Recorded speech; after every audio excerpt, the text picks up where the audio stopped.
If you're experiencing repeated payment declines on your Google account, it can be frustrating.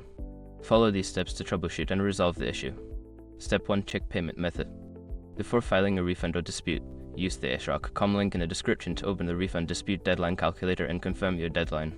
Step 2. Update payment information. If your payment method is outdated or incorrect, update it.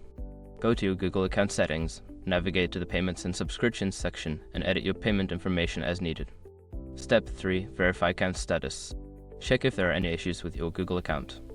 Sometimes, account restrictions or security holds can cause payment declines. Review any notifications or alerts in your account settings. Step 4. Contact your bank. If your payment method is valid and up to date, contact your bank or card issuer. They may have blocked the transaction for security reasons, or there may be issues with your account that need to be resolved. Step 5. Try a different payment method. If all else fails, consider using a different payment method. You can add a new credit or debit card or use alternative payment options available in your Google account settings. By following these steps, you should be able to resolve the repeated payment declines on your Google account. If the problem persists, consider reaching out to Google support for further assistance.